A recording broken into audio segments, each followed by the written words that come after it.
Sonia, librarian at Stickney-Forest Public Library. It's Orgullo Month, Hispanic Pride, or Hispanic Heritage Month, from September 15th through October 15th. You've probably heard of it. And I have not done Hispanic authors for my book talk before, so today I'm going to have 4 for you since I'm combining September and October together. So I usually go in order from like oldest to newest, so I will do that. The first one I'm going to talk about is called The Brief Wondrous Life of Oscar Wilde. This one is by a Dominican author, Junot Díaz, and this one won the Pulitzer in 2008. So we actually don't have a copy in our library, so I don't know what happened, probably got lost or something, but plenty in the system. So this one, when it came out, I was a little hesitant or overwhelmed or intimidated to read it because it's like very big scope, ambitious novel. It starts off talking about this curse called the fuku, and that's just like for 2 pages. And so if you read that, you're like, what's going on here? What's it talking about? After those 2 pages, it gets into the story of Oscar. So don't let that, scare you off. But it does also flashback to the lives of his mother in the Dominican Republic and his grandfather for a while. And it also focuses on his sister for a bit. And actually, it's narrated by his sister's boyfriend, and you don't know this at first. You're like, who's the narrator of this book? So it's kind of an ambitious novel that way. I'll tell you a little bit about Oscar. He's a nerd. He likes sci-fi and stuff. And when he's in high school and a young adult, he's overweight and he's like a loner and he feels like a failure because in the Dominican culture, it's a very macho culture. The Dominican men are supposed to be really good with the ladies, and he's not, so he feels like a big failure. And I do want to say this book has a lot of that machismo culture, however they say. So, but that's how things were. So I don't, you might think this book is a little misogynistic, especially because there was an allegation against Junot Díaz. But from what I could read, it doesn't seem like a really bad, I don't want to say it was like nothing, but it wasn't like with a student or someone he had power over, and it was basically like a kiss. So, I don't want to get into that because it's just a good book. You don't want to let the author's lives like really impede you from reading a book, right? A book that's good. So, but we just have to talk about these issues because, some people, it does bother them. So if it bothers you, then, that's your prerogative. So I'm bringing this up because there's another book that has an issue around it and I'm going to talk about. But for now, Brief Wondrous Life of Oscar Wilde, the writing is very energetic. He uses a lot of slang. It's actually, I guess, one of the first books that has like Spanish thrown in with the English, and he was like, I guess, one of the first ones to make that like more mainstream.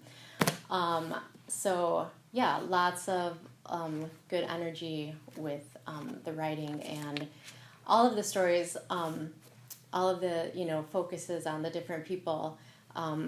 They were all good stories. Like there wasn't one that I liked more than another, which happens sometimes in books that have like different points of view. Very good book. So from there, I'm going to talk about another book by a Dominican author that came out last year, and we have a version on Hoopla available. So I don't have the print copy with me. I read this on Hoopla. It's called Dominicana by Angie, Cruz.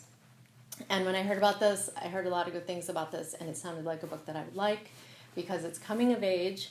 It's about a girl from the Dominican Republic who comes to New York, so it's an immigrant story. And so she's 15 when she gets married off to, she wants to marry this guy because she wants to go to America. And something I didn't mention, actually, that Oscar Wilde talked about, and this book kind of talks about, is the dictatorship that really affected Dominican Republic. So that is actually a big thing in Oscar Wilde. It's kind of like that nation's history and that period and how it affects so many people. So same with this girl, her family's affected by this. And at first I didn't know what year this book was because I was reading this first before Oscar Wilde.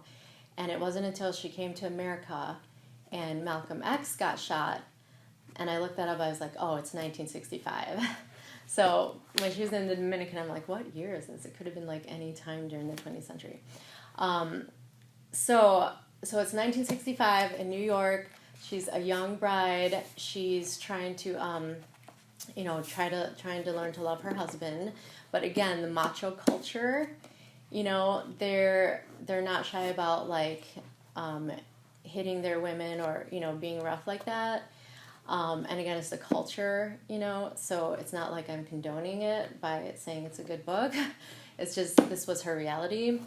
But she grows as a person. She realizes she's a really good cook, so she starts selling pasteles and stuff like that, and she eventually wants to bring her family over to New York too. So yeah, a really good story.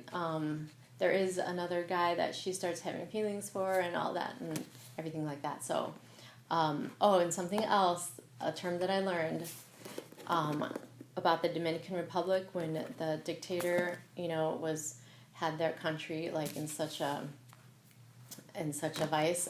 They called it. You've heard of the Iron Curtain. This was the Platano Curtain.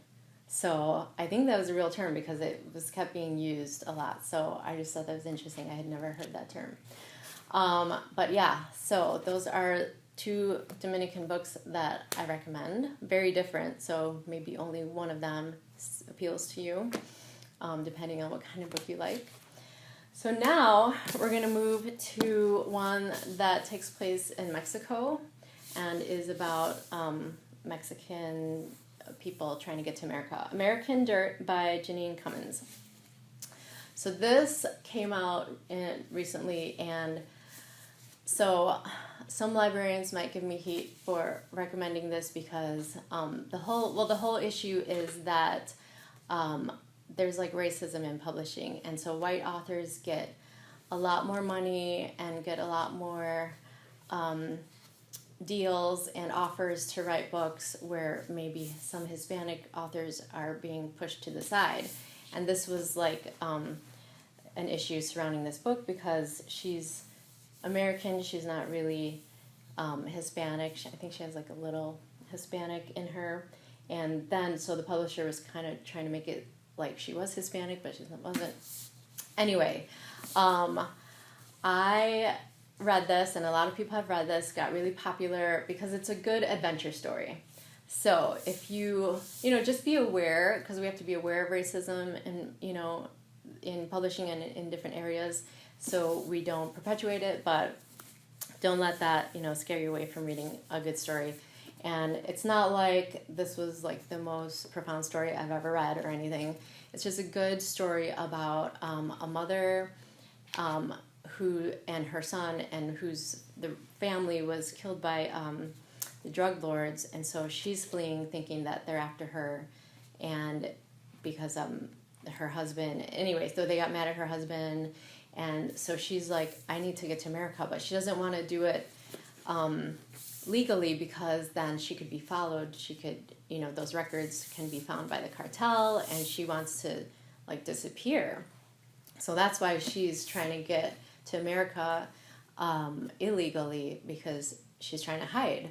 So it's her and her son. She's from a town right outside of Acapulco. And the author did do a lot of research about this, and I know some Mexicans in Berwyn who read this, especially a Mexican lady who is from a town right outside of Acapulco, and she said those parts were very accurate, and she really enjoyed the book. So that's one reason that I'm recommending it, because Mexicans have read this and said it was good.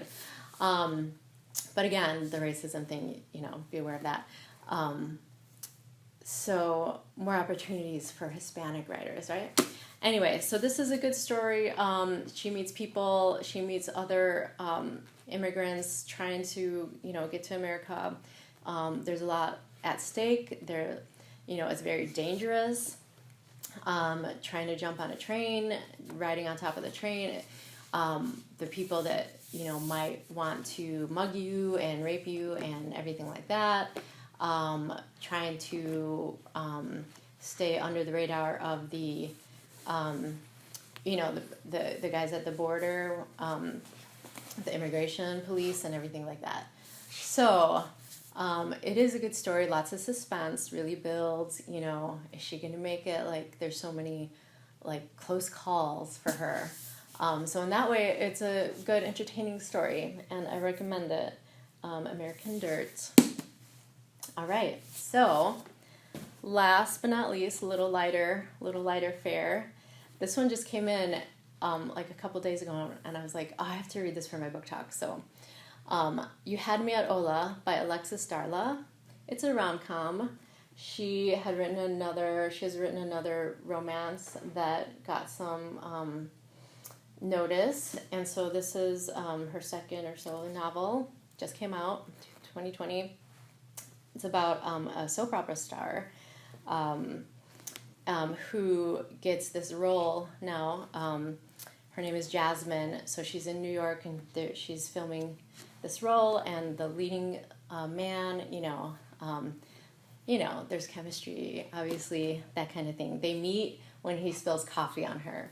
But, it's a cute trope, it's a cute trope. What I like about this book is that she's a Latina who grew up not speaking Spanish fluently. So she's one of those, like me.